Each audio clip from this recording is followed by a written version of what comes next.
In this chapter, I'm going to begin my discussion of Slavoj Zizek's Sex and the Found Absolute.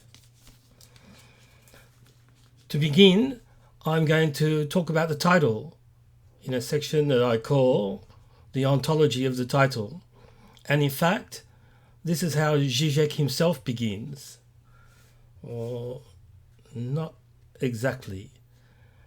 He begins with the consideration of the title in the second paragraph of the introduction, the unorientable space of dialectical materialism. So the first paragraph begins with a quotation from Lenin, who gives a quotation from Napoleon as saying, "On s'engage et puis on voit." So the rough translation given is one jumps into the fray and then one figures out what to do next. So Zizek is going to sort of deconstruct that sentence.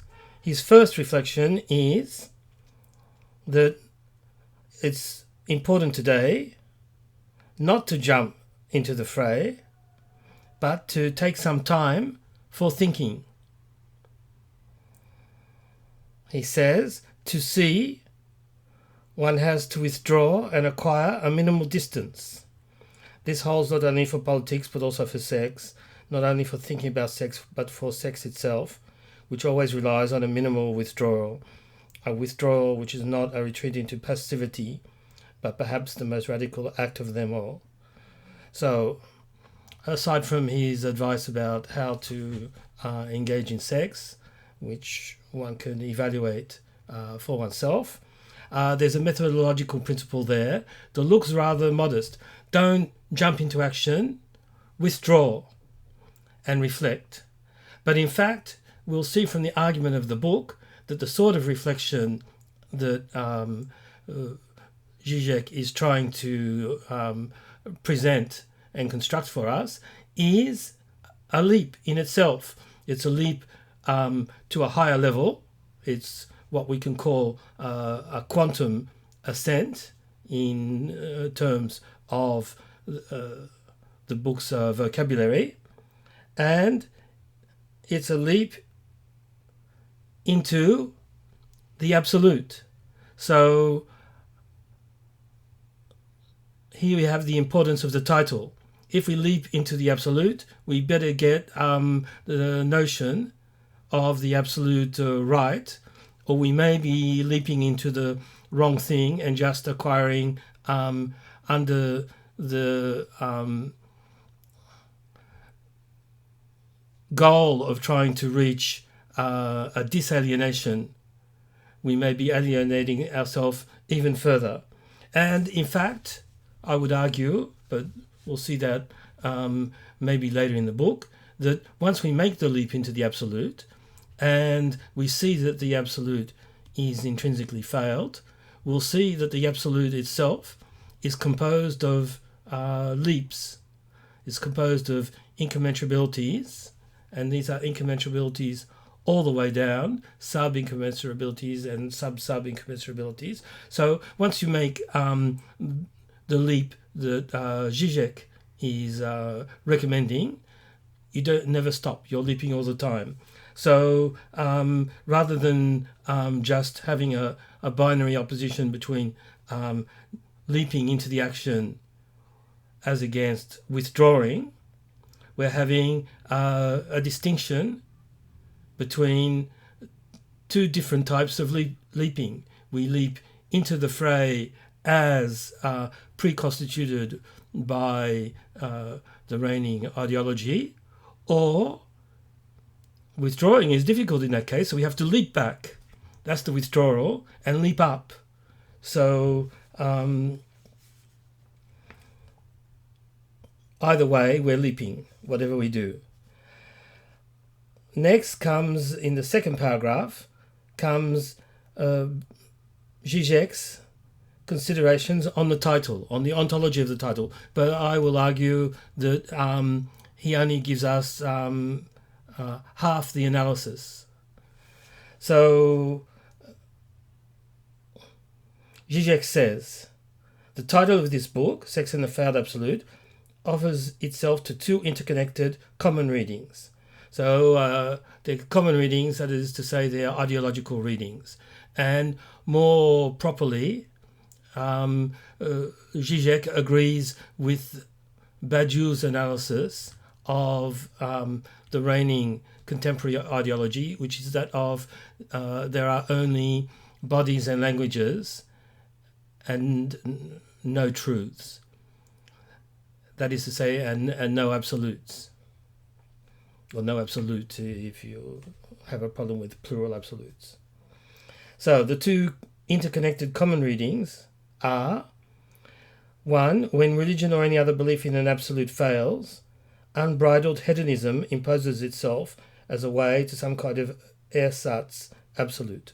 So that's the unconscious, unaware version, that we think we've got rid of all absolutes, wherein bodies and languages, biomaterialism and democratic relativism, and we are unaware that by that very fact we're enshrining the pleasures of bodies and the pleasures of opinion as a new absolute.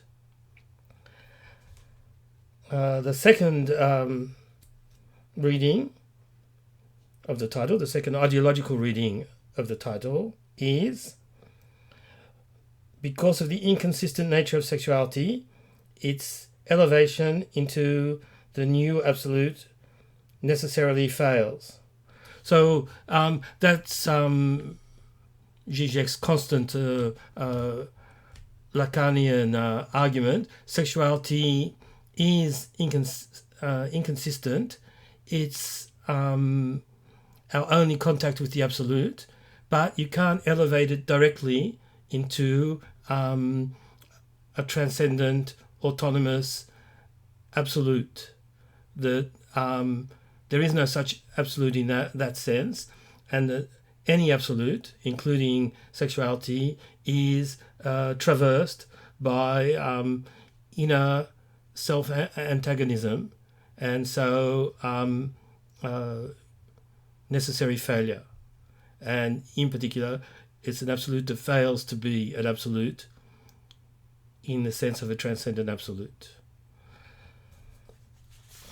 He goes on with examples, and he takes the case of female orgasm, and although he seems to generalize it, he says the description of intense sexual act as the experience of the highest and most intense unity of being is simply wrong.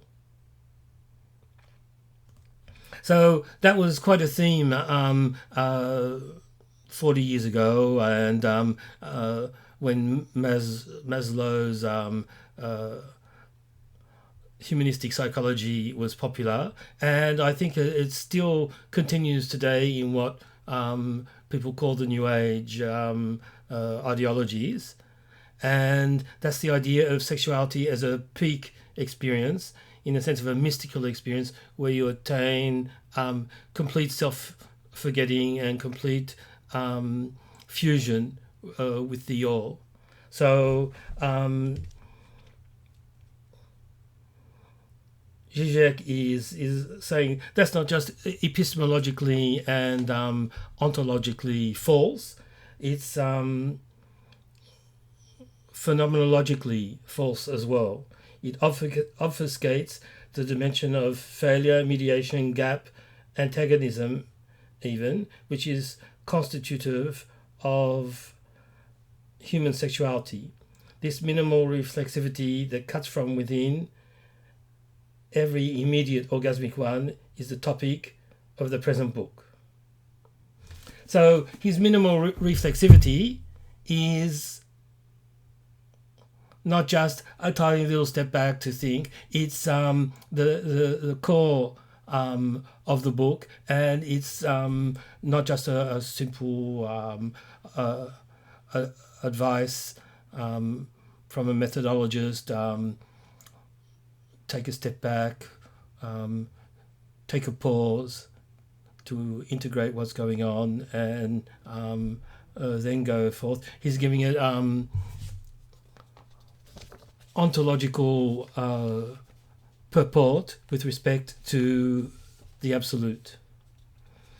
So what is missing from this paragraph, although we can find it later on, is the non-ideological reading of the title. So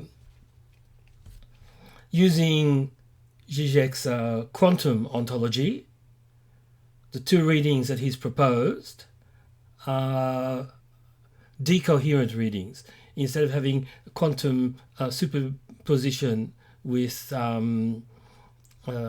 multiple quantum states superposed and coexisting in the virtual, these ideological readings of the title of Zizek's book via the ontology of the ideology of bodies and languages, biomaterialism and democratic relativism are decoherent readings. So from Zizek's quantum physical point of view, a title, like everything else that is actual, is a result of the decoherence of a virtual quantum superposition.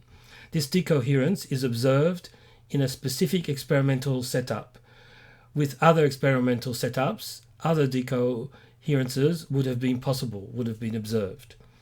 To see this in relation to Zizek's own title, Sex and the Failed Absolute, let us consider the superposition of infinitives, sex, fail, absolute, taking each of these as unmarked verbs, that is to say, infinitives.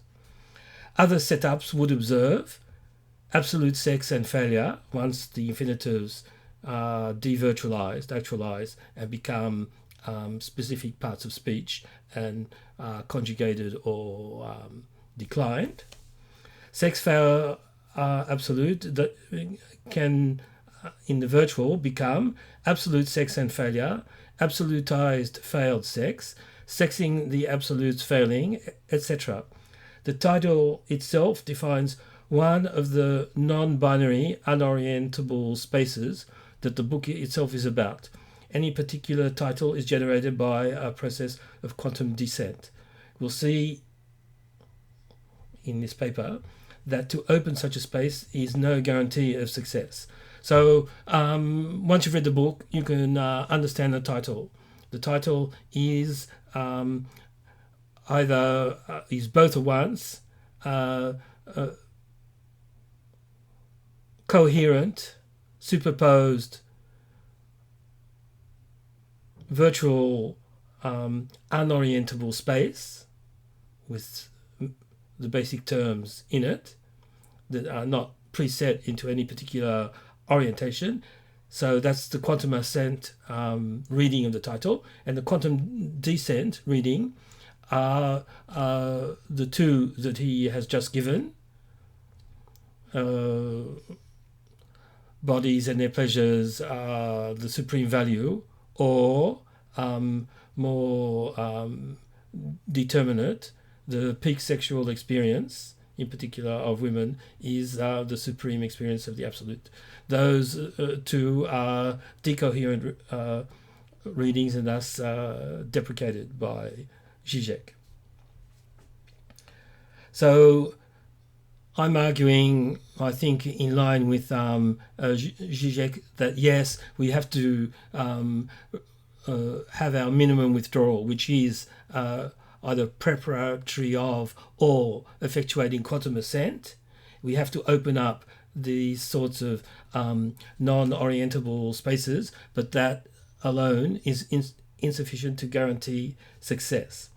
Absolute success is ruled out in principle, and here I'm giving not Zizek's argument, but a related one, an ontological one, So absolute success is ruled out in principle, as it is possible to imagine a meta-universe composed of a nesting of universes where the decoherent state of one sub-universe functions as a coherent state for a sub-universe's decoherence. So one man's absolute or one woman's absolute is another person's from a higher level is another person's decoherence. A fictional presentation of this sort of cosmology can be found in Neil Stephenson's science fiction novel Anathem, which I've analysed on my blog. In that analysis, I give a Badiousian reading of the novel, and in my presentation of Tetralogos, I bring out his connections with Francois Laruelle's ideas. A Zizekian reading in terms of the two formulas of sexuation would also be possible.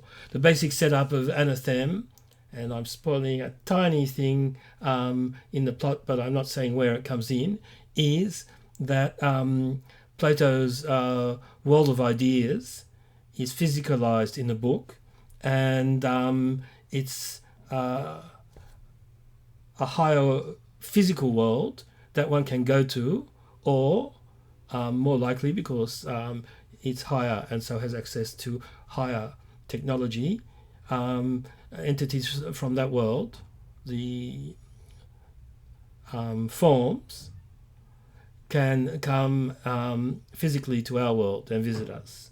And our world would be the world of forms for a lower world.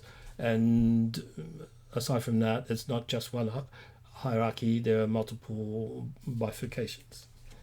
So I'm arguing that that is one useful figuration of the ontological tableau that Zizek is presupposing. Quantum descent, Zizek's Lacan. If we examine the individual terms of the title, sex for Zizek is what Lacan says it is. Failed evokes Lacan's famous saying, there is no sexual relationship. Absolute implies Zizek's interpretation of Hegel's thought through that of Lacan. Zizek's manifest title is Sex and the Failed Absolute, but on a decoherent reading, so on an uncharitable reading also we could say, this manifest title can be read as expressing the latent tautology, Lacan and the Lacan de Lacan. This decoherent reading captures the repetitious aspect of Zizek's work, its seeming degeneration into a vast game of tautologous reformulations of Hegel in Lacanese and Lacan in Hegelese. So I'm saying that Zizek himself is caught in his own ideological readings or coherent readings of his own position, that in any one book, and especially in this one, Zizek will be ascending and descending all the time, and he will be misunderstanding himself, at least in some crucial moments that I'll have occasion to point out. This aspect of Zizek's work captures its moments of quantum descent. However, it is incomplete without examining the inverse movement, that of quantum ascent, which is what Laruelle calls the generic.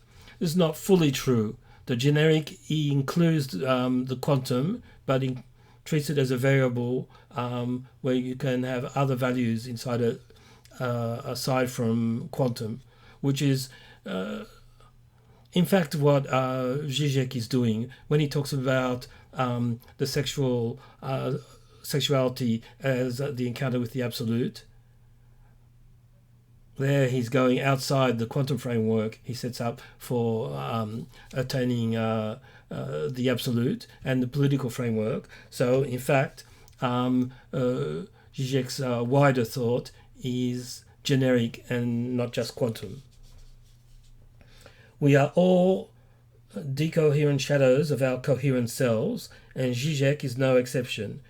Badiou has analysed, in The Imminence of Truths, this sort of decoherent reading as a covering over in which the infinities mobilised by a work are replaced by more familiar finite properties. We all do this. We, if we're functioning in terms of creating our books, our talks, our lives, our loves, and so on, as works, we're constantly falling back into the finite familiar properties. Nobody can stay at the infinite level of ascent, of generic ascent, all the time. We have to, only a God could do that. So we're constantly going up and down, and Zizek are the same. So that's a principle that we have to use in reading his works. We shall attempt to do justice to Zizek's text by refusing ourselves the facilities of such a reductive reading, the type of reading that Badiou calls covering over, and that following Zizek we could call decoherent. Generic ascent, Badiou's conditions. A first ascent can be achieved by means of Badiou's philosophy. Zizek talks about sex, where Badiou talks about the four conditions of philosophy: science, art, love, and politics. Zizek talks about failure, where Badiou talks about imminence. The failed absolute in Zizek's title on a Badiousian reading is an absolute that fails to be autonomously transcendent, one whose absoluteness is imminently tied to imminent worlds. So that's a translation for the concept of failed absolute when it's taken not in its ideological reading, to give it another perspective that respects its absoluteness and its level of quantum ascent. We can say that the failed absolute can be translated into Badiousian terms as the imminent absolute that is imminently tied to imminent worlds. So if we project on to the absolute the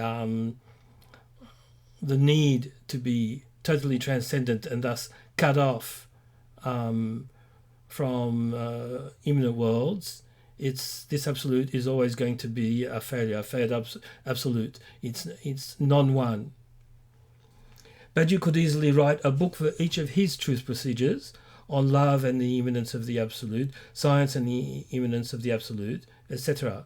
In fact, these imagined notional titles correspond to actual chapters in the last part of Badiou's The Imminence of Truths. Zizek replaces love by sex and cuts out other possibilities of access to the absolute.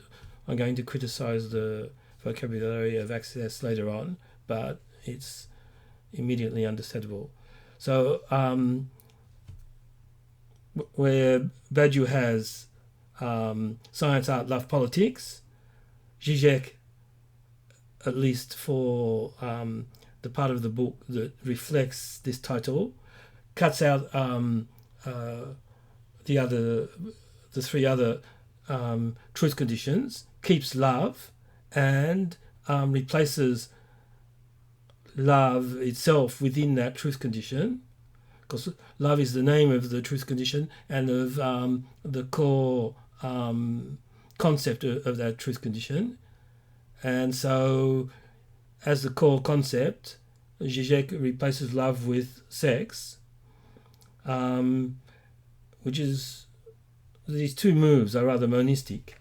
And Zizek says, page 107, the only way for us humans caught in the parallax gap to break out of it is through the experience of sexuality, which, in its very failure to achieve its goal, enables us to touch the dimension of the absolute.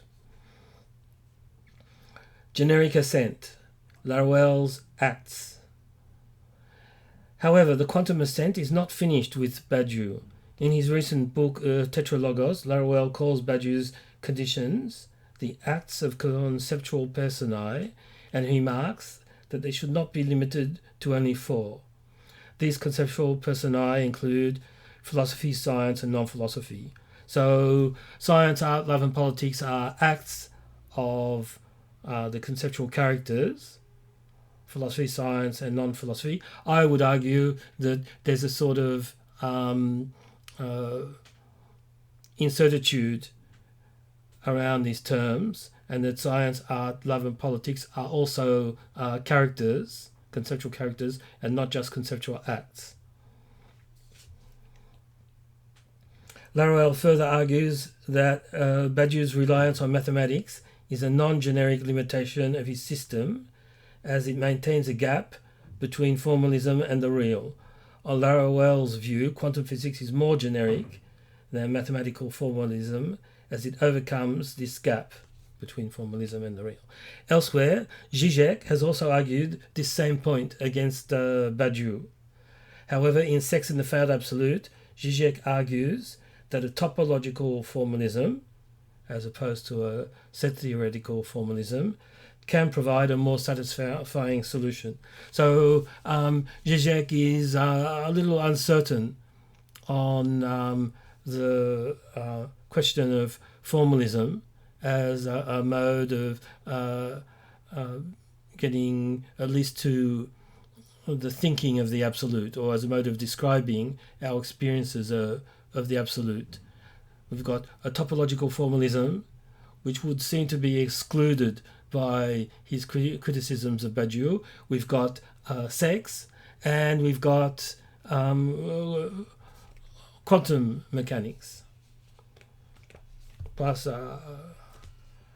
other conditions in the course of the argument. Generic dialogue. So one could ask, you're talking about Sex and the Failed Absolute. Why are you going on about Badiou and Laruelle? So, generic dialogue. My conclusion on this point is not that any one of these philosophers is better than all the others, or has the best, most generic, or most quantum, or most imminent, etc. system, but that we must be sensitive to these phenomena of generic ascent and descent within the text that we read. So I've selected them, Laruelle, Badiou, Zizek, to put into dialogue, because all three have, each in different ways, taken the absolute turn. And all three do have this combination of ascent and descent, quantum ascent and quantum descent for Zizek, mathematical ascent and descent for Badiou, but also other types as well, and generic ascent and descent for Laruelle. My motivation, as always, is to open up a more ample dialogue by showing the zones of encounter, the passages of argument, and the lines of translation between the diverse systems of thought that are being elaborated around us. One can remark that most critics of Zizek cannot be taken seriously, as to understand his work, one must read it with at least a working knowledge of Freud, Lacan, Heidegger, Hegel, Kant, quantum physics, etc. I would add that many followers of Zizek, and that includes Zizek himself when he's functioning as his own decoherent shadow, need to read him with a working knowledge of Michel Serres, Badiou, Bruno Latour, Bernard Stiegler, Deleuze, and Laruelle. Otherwise, your reading is going to be, if you're just a follower of Zizek with a smattering or worked up knowledge of Deleuze, but seen through Zizek's eyes, you're going to be a decoherent disciple of Zizek, and you're going, in fact, to miss the main point of this book. So my next section is called Deothering. This is the requirement of quantum ascent. To read Zizek's text, we must re-virtualize them. A decoherent reading is a dogmatic one, and a monistic one, I would add. The othering the other of the other's other. Zizek, of course, agrees with this maxim. Decoherent reading is a dogmatic one. He says, Sex in the Failed Absolute, page 11, the true dialectical materialist motto should be ibi rodus, ibi saltus. Act in such a way that your activity does not rely on any figure of the big other as its ontological guarantee. It is easy to see that this ethical maxim is potentially self-contradictory. As to formulate it, Zizek relies on the terminology and concepts of his own big other and ontological guarantee, Lacan. So that will be, when it's interpreted, even by Zizek, too concretely, it's self-contradictory as a formula. But ibi rodus, ibi saltus, there is the roads, there is the leap, is what I referred to at the beginning. You don't just leap here. The original formula is hic rodus, hic saltus. So here is the roads, here is the leap, but there is roads, there is the leap. That is the difference between here, or hic, refers to the zone of the ego. This is just ordinary linguistics for the difference between here and there, this and that, and so on. The here is in relation to the self, the ego, and there is in relation to the other. And if you leap, this is Zizek's argument, if you leap just in the realm of the ego, of the finite individual, you're not changing anything because you're leaving the other as it is structured ideologically intact. So sure, you can change opinions all the time, that's okay. But if you do so, there's no ontological weight to your democratic relativist changing in opinions. The real leap is the incommensurable leap to the absolute and, well, to the other that at first you may conceive as a transcendent absolute, and then within the absolute, as one sees that it fails to be an absolute, it's heterogeneous, composed of heterogeneous, antagonistic incommensurabilities. And there, once you started leaping, you, as I mentioned before, you'll never stop. You'll be leaping all the time. In particular, you can no longer fall back on Lacan as stable grounding. Phantasmatic scholarship. The problem, as Zizek indicates, is that any such failed ontology cannot be presented in direct positive terms, but must be mediated, in other words, schematized. Zizek's schematizations are his references to Lacan and Hegel. They are the framing fantasies he needs to get working theoretically. So, considered as schematizations, Zizek finds this sort of following of vocabularies. That's why sometimes he talks about Lacanese and Hegelese. As schematizations, that's an acceptable procedure. As ontological grounding, it's unacceptable procedure in Zizek's own terms. To bring out the fantasy element, one has only to try a simple thought experiment. Okay, this is a thought experiment. Don't take it wrong at the beginning, and I will deconstruct it afterwards. So one has only to try a simple thought experiment. Every time Zizek appeals to Hegel, we can substitute modern occultism. Every time he appeals to Lacan, we we can give it a Hindu spin as Lacananda. This substitution serves, that's the thought experiment, to remove the authority effect, what Zizek himself calls word art, defined as one-liners intended to fascinate us with their fake depth. They no longer function as articulated propositions, but more like images providing instant spiritual satisfaction. Zizek's works themselves contain too many of these one-liners, and they will be better off without them. So he will be all coherent, superposed, all in quantum ascent, and suddenly there'll be these one-liners that very often are just what he himself calls word art. They're sort of snappy remarks that sort of suddenly ground you in a dogmatic way. The substitution game. Word art is the decoherence of thinking, its collapse into doxic determinacy. The thought experiment I propose can help us break out of the word art aspect of Zizek's text. So we're still trying to find a coherent, in the quantum sense, reading of Zizek's text. And we have to break out of our reflex to read it as word art. If the substitution works, we can now discuss the actual thesis as it occurs in Zizek's text more critically. For example, we can rewrite, as Hegel would have put it, so this is the actual text of Zizek, as Hegel would have put it, subject and object are inherently mediated, so that an epistemological shift in the subject's point of view always reflects an ontological shift in the object itself.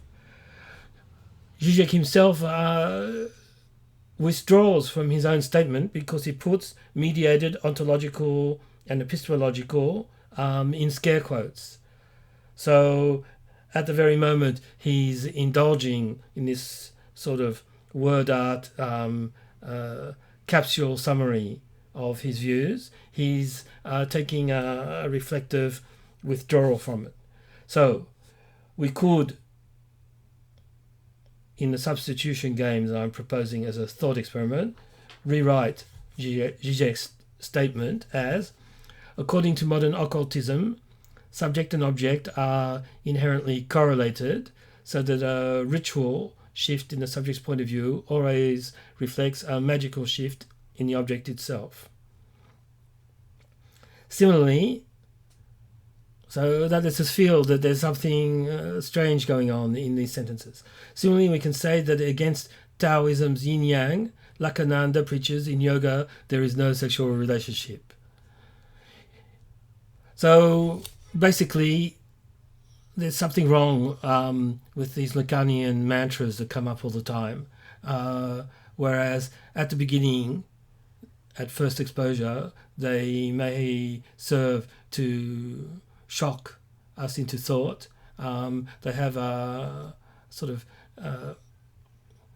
Jedi mind trick use now, a mind-numbing effect. It is easy to see that such substitutions, as I proposed, are ignorant travesties of Zizek's philosophical work at the same time as they may serve to reveal its tendency to degenerate into a new form of wisdom. The principle of charity requires that we do not play this substitution game with Zizek's texts, that we give it its best or most generic reading. It is only fair to require, in return, that Zizek and his followers not play this same game with other thinkers' texts. So we are going to read Zizek not as decoherent wisdom, but in terms of generic assent, and the requirement will be, if Zizek deserves that charitable or one could say only just reading, the other people that Zizek discusses, including Deleuze or Jung, where he gives just caricatures instead of real readings, they deserve the same sort of principle of charity, and they deserve a coherent quantum reading. Schematic scholarship, schematizing the bad other. We can now see more clearly why we must reject Zizek's useless detours, critiquing and rejecting anything and everything that could count as a possible rival to his two chosen gurus, Lacan and Hegel. Zizek knows nothing about Taoism, Zen, or even Jung. He has invented Western Buddhism out of thin air to have something to inveigh against. We must not take such diatribes seriously. There's no scholarship here, no work, and no thought either. Zizek's interest lies elsewhere, unless you are a disciple of the decoherent Zizek. The same thing with Nietzsche bashing.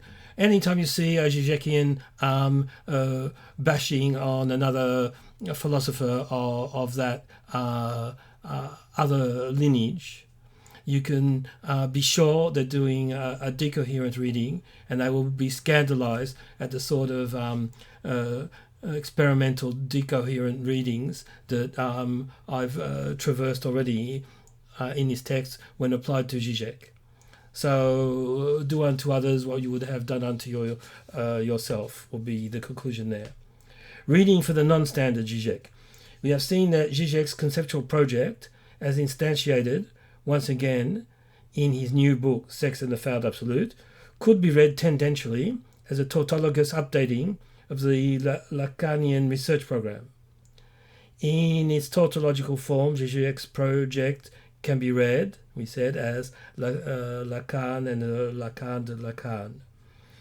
In Laruelian terms, we can call this tautologous version of Lacan, or Lacan, the standard Lacan, not in the sense of orthodoxy, but rather in the sense of philosophical sufficiency. The two senses of orthodoxy and philosophical sufficiency, that's a technical term from Laruelle, basically the pretension of a thought to exhaust all the real, and the corresponding arrogance of somebody who situates themselves within that sort of position. The two senses, orthodoxy and sufficiency, are related in that the principle of sufficiency underlies and validates the orthodoxy.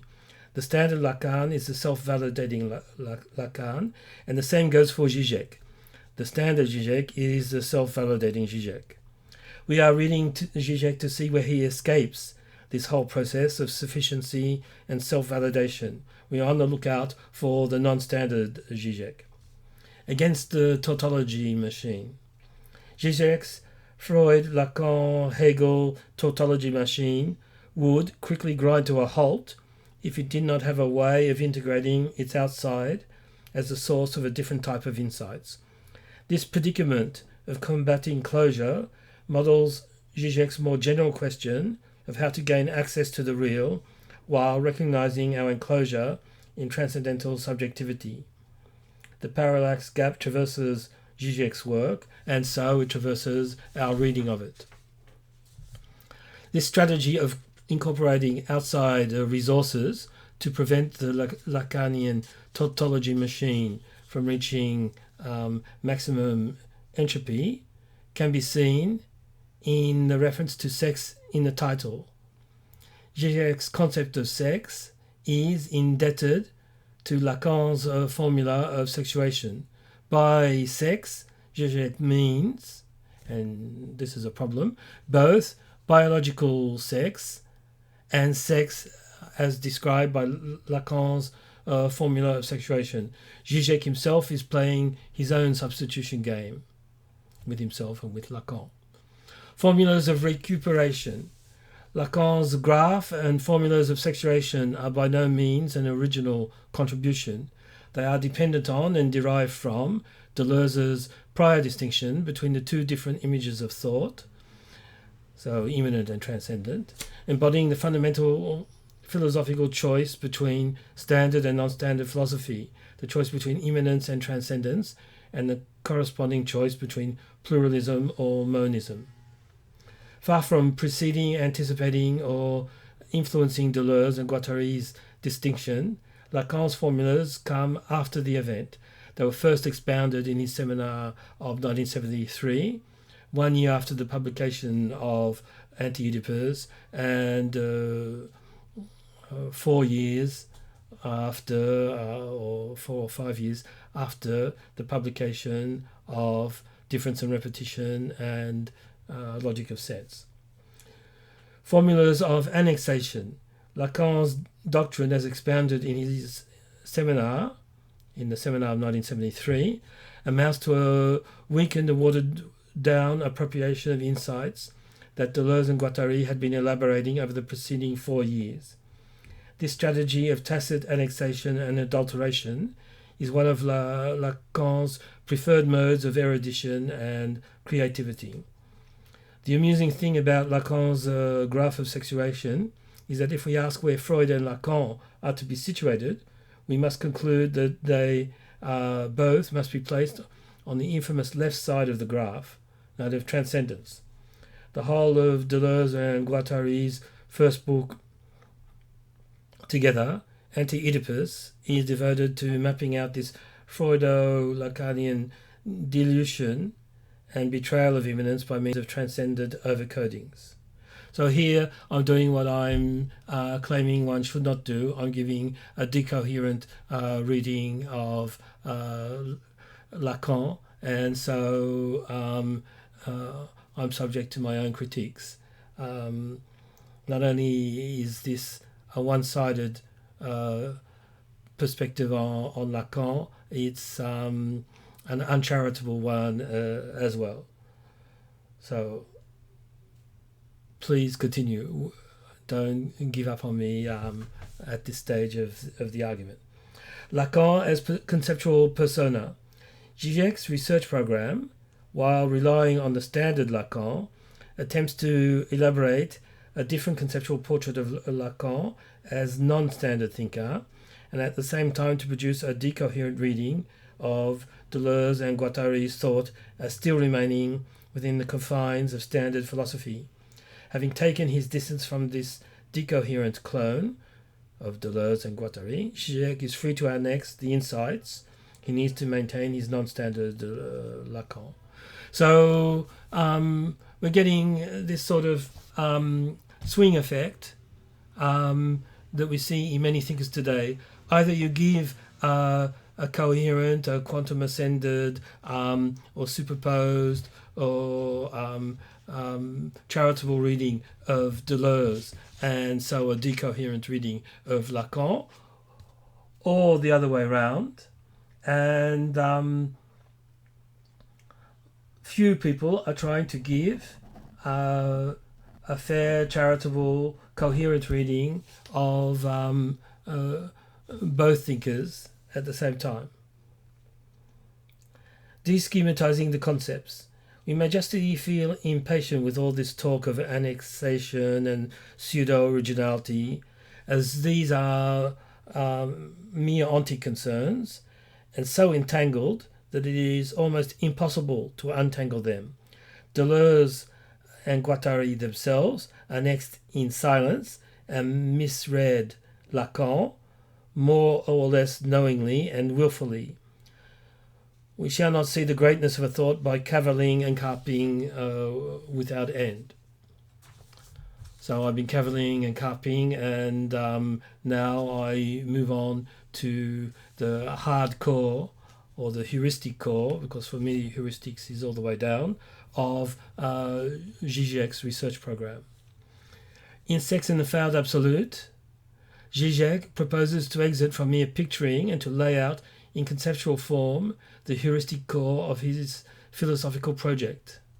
We shall need to follow him in his abstractive turn to see where it may take us. So, contrary to, for example, Laruelle, who deschematizes as much as possible, who takes us away from, abstracts away from figurations, illustrations, examples, case studies, even quotations, and takes us to the most abstract level possible. Zizek seems to be employing the reverse procedure of as many figurations as possible. But there in this book, he's very upfront with the core of his research program, and so he does take the abstractive turn more so than it may seem as we are bombarded, inundated by his examples. Sex in the Found Absolute has an interesting and unusual structure. In the interest of deschematizing his thought, he has resorted to a quasi-mathematical form of presentation, a nested layer of theorems, corollaries, and scholia. So given what we said about the different truth conditions and the nested universes, he deschematizes, but his deschematized quasi-mathematical form is itself a form of schematization. You're never really going to get to the absolutely purified end of that sort of movement. The book contains 480 pages, and after a brief introduction, 15 pages, it divides into 4 theorems, numbered from 1 to 4, each followed by a corollary numbered from 1 to 4. Each theorem and corollary is followed by from 3 to 5 scholia, numbered by decimal notation. So we have 1, 1, theorem 1, corollary 1, corollary 1, scholia 1, and so on. So maybe I've got it right or wrong. You'll have to look at the full table of contents for that, which is on my blog if you don't have the book. Each theorem is stated and expounded in a chapter of about 50 pages on average, more or less depending on the theorem. I will list the theorems here by chapter title, by name, and by the formulation given in italics at the head of each theorem chapter. Note, the theorems are not given a name by Zizek, so I have chosen the most appropriate name in terms of Zizek's own terminology. I have also chosen the formulation for Theorem 3 by quoting a very general statement to be found within the chapter, as it is the only chapter without a formulation of the theorem in italics at its head. We shall see in surveying the 4 theorems that the book's title Sex in the Found Absolute corresponds to only 2 of the 4 theorems. A more accurate title would be, to include all the theorems, Sex in the Failed Ontology of Unorientable Spaces of Real Abstraction. So maybe he thought of that as the real title and the editor said, no, that's not going to work, cut it down. 1. The Parallax Theorem, or the Failed Ontology Theorem. Theorem 1, the Parallax of Ontology. Quote from page 17. Not only our experience of reality, but also this reality itself is traversed by a parallax gap, the coexistence of 2 dimensions, realist and transcendental, which cannot be united in the same global ontological edifice. 2. The Redoubling Theorem. Theorem 2, from page 107, Sex as our brush with the absolute. So the quote is from page 107. The only way for us humans caught in the parallax gap to break out of it is through the experience of sexuality, which in its very failure to achieve its goal enables us to touch the dimension of the absolute. I prefer this vocabulary of touching the dimension of the absolute to the vocabulary of accessing the absolute. 3. The Unorientability Theorem. Theorem 3. The 3 unorientables. Quote from page 225. Conceptual thinking is a matter of self-referential twists and inward turns, which at the level of the figural, of what Hegel calls representation, Vorstellung, cannot but appear as a perplexing paradox. 4. The Negativity Theorem. Theorem 4. The Persistence of Abstraction. A quote from 343. In the twisted surface of unorientables, that is our reality.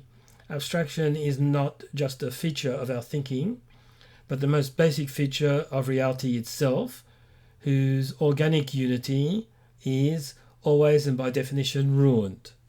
That is to say, by negativity.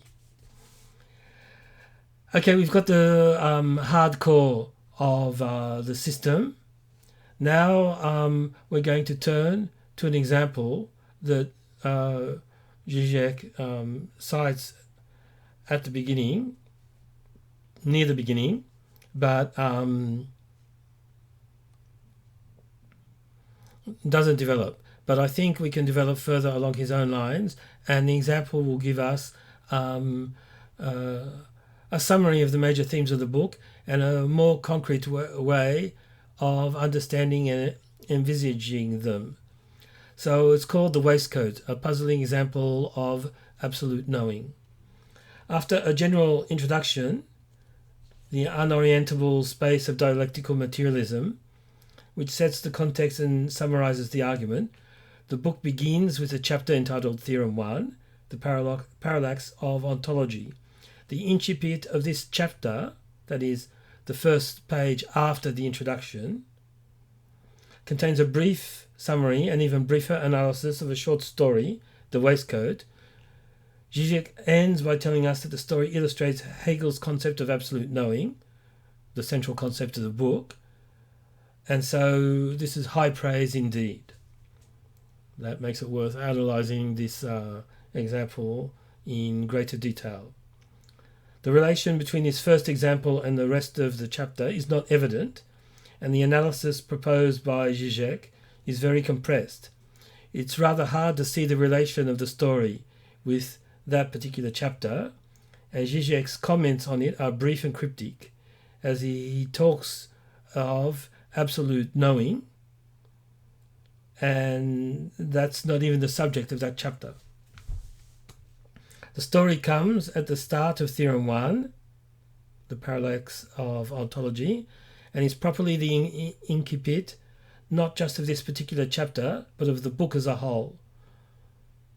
One may be puzzled as to the example's relevance at that point of Zizek's argument, and given the terms of the story as to its relevance to the book as a whole, yet its position as incipit and its characterization by Zizek as illustrating the central concept of the book, absolute knowing, give it salience, calling for careful consideration.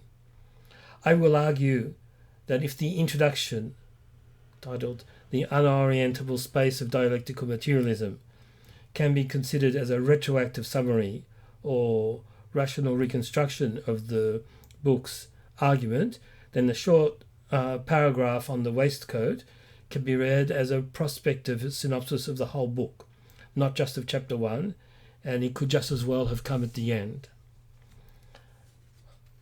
First twist. So we're thinking about the twist that creates a Möbius strip out of a band. The story concerns a young, poor, hard-working couple. The husband is sick, he is suffering from tuberculosis, and ultimately dies of this disease. To hide his loss of weight, he repeatedly shortens the cinch of his waistcoat on one side. He does this in order, quote, in order not to worry his wife, unquote, to reassure her. That's a quote from Zizek's paraphrase. The man's wife does the same on the other side, shortening the other band, not to give her husband the illusion that he's not losing weight, but that it is not happening as fast as he fears, that there are periods of remission, as Zizek says, in order to give him hope. Epistemology 1. The waistcoat analogizes our knowledge of the real. This is my interpretation, because Zizek is not very forthcoming on why he gives so much significance to this story. The waistcoat analogizes our knowledge of the real. If we are constantly adjusting our knowledge to gain a better fit with the real, and the other is doing so too, we cannot know the real as it is independently of the mediations, and our knowledge is mere convention. Instead of throwing out the waistcoat and substituting another, each partner fudges the size to make it fit. Knowledge is instrumental. This corresponds to Theorem 1. The parallax of the waistcoat keeps us separate from the real, as we are unable to know all the moves of adjustment at play in the game. asymmetry, formulas of sexuation. Each of the partners is hiding their ruse from the other. They are not content with just producing an appearance of relative health. They are trying to induce the other in error. However, the symmetry is only apparent. The result sought by each partner corresponds to the formulas of sexuation. I say this rapidly here, and I come back to it a little later. The husband is trying to produce an illusion that everything is under control, to close off the need to worry. And the wife is trying to produce an impression that despite his weight loss, things may be more open than they seem. Hope is possible. Second twist, redoubling. The second twist comes with the discovery by each partner of the other's ruse. Instead of the obvious reaction of calling the other out, halting the ruse, and discussing the problem openly, they continue the ruse as a new game. From material and instrumental, the game becomes formal and pragmatic. We are not just confronted with errors that can be either involuntary or deliberate. We are faced with an ocean of anomalies and adjustments. Epistemology 2. If I take into account the moves of the other players in the knowledge game, and I am still obliged to make further adjustments, then something of the real is being touched on, despite the other's adjustments. An obligation is imposed by the real, and so to that extent, we're touching the real. The adjustments in knowledge are required here by transformations in the real. By including within our purview both the waistcoat and the ongoing adjustments, a non-conventional, non-instrumental knowledge of the real is possible. This corresponds to Theorem 2. The mutual failure to observe and know the real across an unaltered instrument amounts to the inscription of the subjective moves within the real to be known. Third twist, unoriented thinking. These two twists are redoubled in thought as emblematic of a space of thinking that is opened up by the redoubling of the ruse. The progression of the consumptive weight loss is no longer simply an unknown degree, subjective uncertainty. It is unknowable to an unknowable degree, objective uncertainty. This corresponds to Theorem 3. The ruse itself, when redoubled, produces an uncertainty that then becomes a mode of knowing the real. The wish to reassure the partner by dupery as to the progression of the illness is transformed into a wish to assure him or her of one's love. So that's when they become aware of the other's game and aware that the other is aware of their game. And that's when it stops from being reassuring and it becomes an assurance of love. The love situation becomes unorientable and can be thought in terms of the three unorientables that Zizek is proposing. Mebius strip. The redoubled play of ruses and adjustments leads to a situation of the coincidence of opposites, dupery and sharing, secret and explicit, silence and avowal. The opposites coincide here. 2. Crosscap. The two ways of managing the traumatic situation of the fatal disease and its progress introduce the cut of sexual difference. A determinate state of affairs in the real becomes indeterminate in reflection. 3. Klein bottle.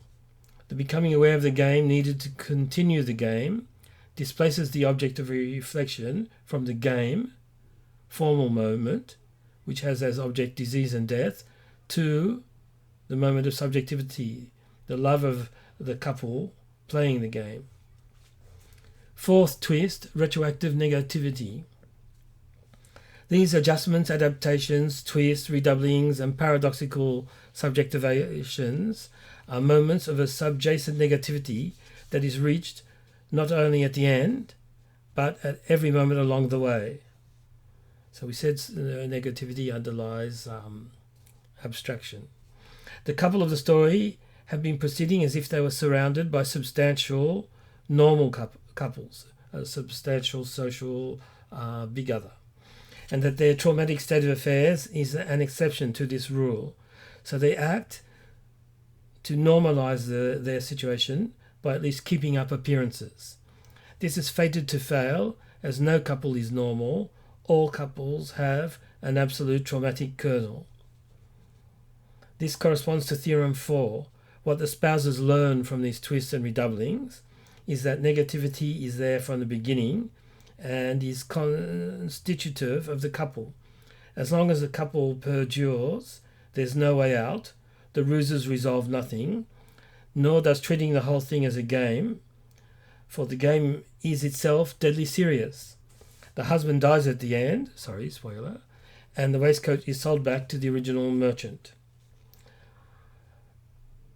Final remarks on this example, on abstraction. I hope this analysis has gone some way towards unpacking the sense of the story and why Zizek could call it a figure of absolute knowing in a book called Sex and the Failed Absolute. Where is the sex, one may ask, and what's so absolute about this foolish seeming game? Why does Zizek conclude with abstraction? The sex is to be found not in any transgressive excess of sexual passion. That will be the second decoherent reading of the text that Zizek starts with in the introduction, nor in the empirical fact that we are dealing with a man and a woman under the conditions of the death of God. So that will be the first decoherent reading of the introduction, but in the logic of the modes of coping with the trauma, from closure and control under the conditions of exceptionality to openness and hope under the conditions of reflexivity. The absoluteness is to be found in the passage from faking it to playing it through. The trauma of negativity is not something that we can talk through to resolve, as it resists complete and convergent symbolization. The abstraction lies in acknowledging that our attempts to patch up or to cover over the cracks are empty, formal, but necessary, ritual gestures. I have argued that the titular waistcoat of the story functions as an analogue of our transcendentally constituted knowledge, and that its relative fit to the husband's torso corresponds to the fit of our knowledge with reality. Seen in this light, the story is emblematic of the fundamental problem and argument of the whole book, that is to say, of its movement from the dangers of reductionism or relativism, stemming from the parallax of the absolute constitution of our knowledge, to the resolution of this problem in the absolute. Since the couple's knowledge of the progression of the wasting disease is singularly mediated by the waistcoat, its adjustments and its fit, this knowledge can be manipulated accordingly. As the mediations, in this case the different modifications of the vest's bands, pile up, it becomes even more impossible for them to get at the true state of the disease's progression. This impossibility of unmediated knowledge leads to a displacement of investment. The adjustments made to the waistcoat's bands lose their function as well-meaning manipulations and become demonstrations of love. The move is from material game to formal game, but the game is also very concrete. Its stakes are life and death. The game becomes, as it has always been, absolute. So, absolute knowing corresponds to the absolute game. Paradoxically, it is these very concrete stakes that give an added twist of universality to the story. It takes on more general import concerning the negativity at the heart of human life and of the couple as a lived experience and institution. This general import is not limited to how we handle disease, but also concerns lack of money or lack of money, frustrated ambitions, housework, etc., and even good things, for example, a promotion, as radical negativity lies in the inescapable trauma of pure difference. This is why promotion, a marriage, the birth of a child, or winning the lottery, all supposedly positive things, can have a traumatic impact, sometimes even leading to psychosis. Our own versions of the waistcoat predicament will be hopefully less tragic. Zizek likes to use pathological examples, but the lesson is also formal. We should not get too hung up on the concrete pathology of the content. I would add that in accordance with Lacan's formulas of sexuation, Zizek describes the actions of the husband as being undertaken in order for the wife not to worry, which corresponds to the masculine side of keeping up the pretense that everything is under control and that the husband, will be an exception to the general course of tuberculosis. Conversely, the woman acts so as to give him hope, which corresponds to the feminine side of the not all, keeping the world and thus also the future open. Conclusion. In sum, love is a figure of real abstraction moving in the unorientable space of traumatic divergence, hoping for moments of reprieve beyond our ability to provoke and control. The tangled heuristics of the concept. In Sex and the Found Absolute, Zizek gives a systematic presentation of his philosophy in, as we said, in the form of 4 theorems: 1, parallax; 2, redoubling; 3, unorientability; and 4, negativity. Together, these theorems express our relation to the absolute and relate a series of steps towards, or ascent to, absolute knowing. In discussing our relation to the absolute, Zizek sometimes makes use of the terminology of access and talks of the modalities of our access to the absolute. However, I think this vocabulary is untrustworthy. We must not forget that object-oriented ontology has perverted the term of access to create a false problem that some have called correlationism, and a corresponding false solution. Knowledge is not access. The knowledge relation is not best described as one of access. Further, perception is not access, although both knowledge and perception may require some form of access among their conditions of possibility. Access, as an epistemological term, presupposes a determinate existing object to which an already constituted subject establishes a partial but direct relation. OOO concludes that we never have access to the real object, but only to its sensual substitutes. So quite often it doesn't highlight that conclusion, but when it starts talking about objects and examples of objects, in fact, all that's sensual. We have no access to objects, not even in thought. Zizek concludes, as do many others, that this inherent failure of access demonstrates that this is not the right way to conceptualize knowledge, but sometimes he forgets his own conclusions. That's what we talked about in the first rather long section of how to read Zizek. We have already given names to these theorems, but they have several possible names. If our focus is epistemological, we can call them respectively Theorem 1, the no-access theorem; Theorem 2, the disrupted access theorem; 3, the disoriented access theorem; and 4, the dissolution of access theorem. If the object to be accessed, the accessing subject, and the relation of access itself are instantiations of radical negativity, Theorem 4, Zizek's Theorem 4, then the picture of a subject accessing an object or not is far too simplistic. This access is impossible, Theorem 1, the Parallax Theorem. It cannot be achieved by indirection, Theorem 2, the redoubling theorem. This redoubling can be epistemologically effective only when it is redoubled, Theorem 3, the unorientability theorem, allowing for the inscription of subjectivity into every moment of the quest for access,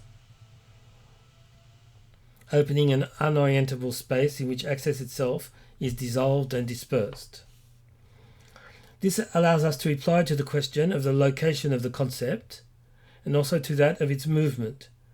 The concept is present from the beginning. Theorem 1, Parallax Theorem, could also be called the theorem of concept-latedness or theory-latedness. All attempts to get behind the concept to compare it to the real only serve to redouble the concept-latedness. Theorem 2, redoubling theorem. All methodologies aiming to redress concepts are themselves permeated by conceptual presuppositions. A more formal approach to revising concepts based on methodological progression fails, opening up contradiction, discontinuity, cuts, gaps, lack, and disruption in and between concepts, the ocean of anomalies that surrounds any theory. Theorem 3, the unorientability theorem. This failure to achieve access to the object is reconceptualized as indicating the necessary inscription of unorientable subjectivity, Theorem 3, and retroactively attributable to constitutive negativity, negativity theorem, number 4, the dissolution of access. These 4 steps, derived from the 4 theorems, are present in Zizek's recapitulation of the Waistcoat. He calls them deception, redoubled deception, silent knowing, absolute knowing. The concept as concrete universality is immanent self-reflexively in step 3, silent knowing, and fully subjectively in step 4. It is, however, present from the start, and the parallax of the concept drives the process. Note, it follows from this analysis that Deleuze and Guattari's account of the concept and its place is seriously flawed. I'm thinking about what is philosophy. The detachment of the concept from other thinking practices, for example science, creates an illusion of autonomy. In what is philosophy, they reserve the concept for philosophy, and they say that science has no concepts, it doesn't work in terms of concepts, it works in terms of functions. This is a completely unacceptable reading of scientific theories. They reorient a previously unoriented space to striate it with the separate zones of thought, philosophy, art, science. Zizek implicitly uses the unorientability theorem in his criticism of Badiou's distinctions and demarcations between being and event and between truth and knowledge. Similar considerations apply to Deleuze and Guattari's treatment of the concept as characterizing philosophy to the exclusion of other domains. We have seen above that this thesis is untenable. Unorientability is constitutive. It defeats their demarcations, that is to say Deleuze's and Badiou's demarcations, from within. We have seen that sometimes Zizek slips into a vocabulary of access and that this can be unfortunate. This usage can be contrasted with an analysis making use, for example, of the terms of embodiment and inherence, which I think are far less likely to induce us into error than the vocabulary of access, which is a terminology popularized by object-oriented ontology and its archaic analysis of the knowledge relation as one of access. Access indicates a shortcut in the passage from the particular to the universal, without noting that this passage is itself by no means universal. It can only be a heuristic, useful in some cases, but non-obligatory. So a useful requirement, but a non-obligatory one.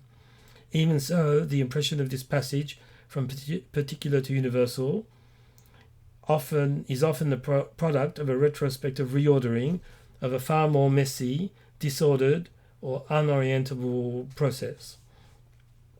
So in science in the making, in art in the making, in love in the making, in politics in the making, we don't have this orderly progression from the particular to the universal as in some sort of Platonic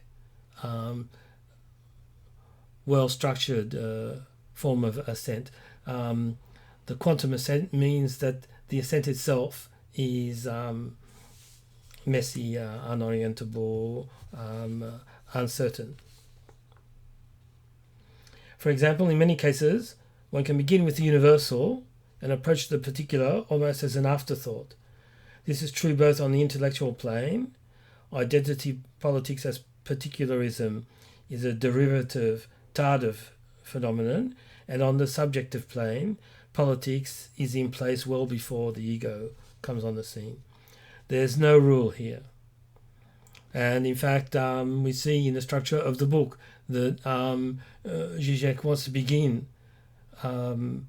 with the most universal degree of ascent possible, and only then begin to reanalyze the decoherent realm by means of a descent, and not by means of staying there and sort of inductively working upwards. So we're not always going from the particular to the universal.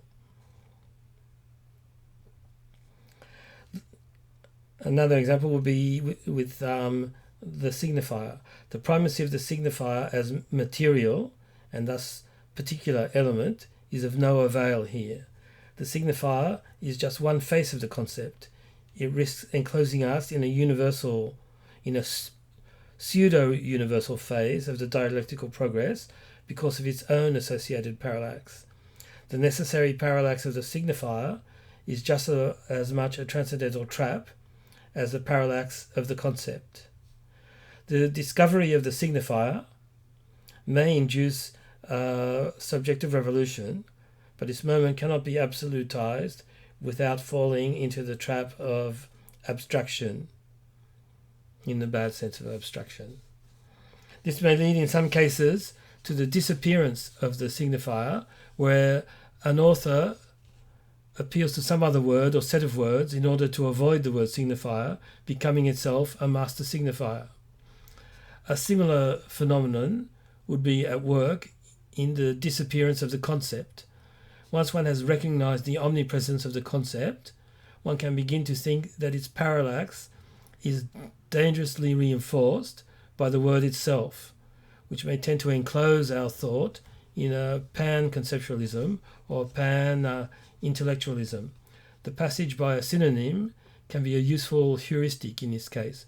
For example, in his new book, Universality and Identity Politics, Todd McGowan makes far less use of the word concept than in his previous book, Emancipation After Hegel, where it's concept all over the place.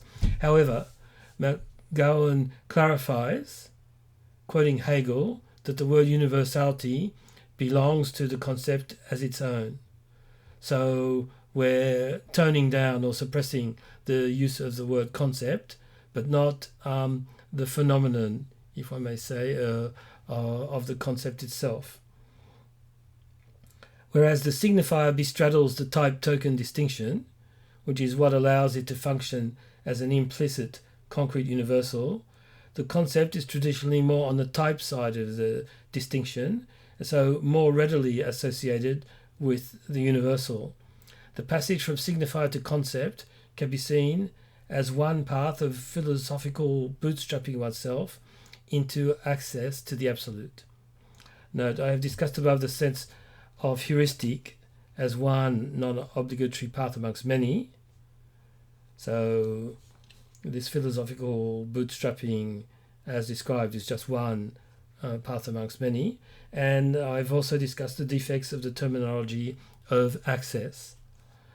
This bootstrapping via the concept comes close to granting too much autonomy to the concept as such. While I have no absolute objection to such depictions, in a discussion whose focus is on an epistemological heuristics, it may be useful to emphasize that the logical and ontological impetus behind such bootstrapping is negativity. So behind the concept, under the concept, under the pavement of the concepts, is negativity. On failed dialogue. So on dialogue, on failed dialogue. I'm in the process here of rereading Zizek's Sex and the Failed Absolute, and I find it a very interesting and inspiring work. It contains a very useful and systematic elaboration of Zizek's main ontological and epistemological theses. In particular, the book contains a thorough working out of Zizek's thesis that the epistemological absence of foundations for our knowledge is redoubled by the ontological absence or failure of foundations in and for being. According to Zizek, it is the absence of foundations that is foundation enough. So that's an interesting concept to use. It's not Zizek's concept, it's mine, but there's this idea with the idea of the failed absolute that we don't need an absolute, a transcendent absolute, that we can find in our immanent practices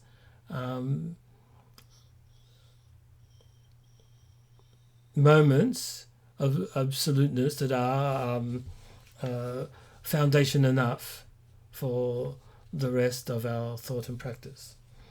I read the book as presenting a metaphysical research program in the technical sense of Karl Popper and Imre Lakatos, that is to say, as presenting a very general vision of the world containing both testable and untestable elements, according to Popper, structured around a heuristic core, Lakatos. In fact, a hard core, but in Lakatos's model, you have a hard core and then positive heuristics to show the way to go and negative heuristics to show the things to avoid.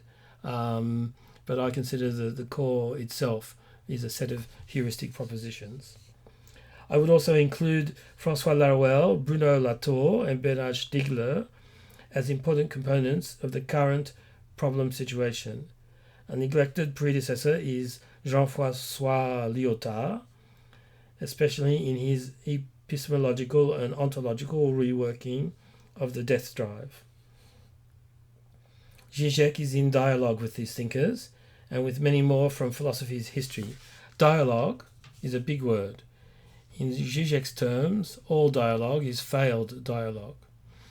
He also explains there can be no complete or epistemological or ontological closure, so dialogue is always possible. Zizek totally avoids what Laruelle calls the principle of philosophical sufficiency.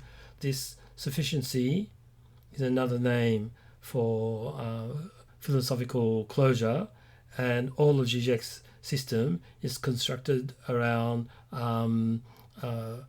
negating that sort of closure. We can see this thesis of the necessary failure of dialogue exhibited both in Zizek's often flawed accounts of other thinkers and conversely in the many flawed or travestied readings of Zizek's books. Unsurprisingly on this account, Zizek also misunderstands himself. It's just you could almost say a corollary of the idea that there can be no complete epistemological or ontological closure.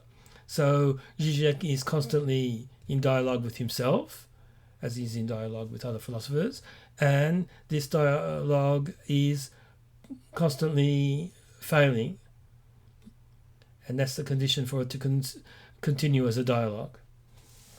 Zizek's self-thoughting dialogue with his own thought is a great part of the dialectical force driving his research program forward. No doubt he also self-plagiarizes. That's one criticism that has been made of Zizek. But we all do that. The name of this operation is ego. However, it is self-failing that is the primary dynamic. We should be aware of this fraught, fractured, wounded, incomplete and improbable self-dialogue, and of our own, as we plunge into this eccentric, cranky, wrong-headed, unlikely, that is to say, in a word, philosophical book.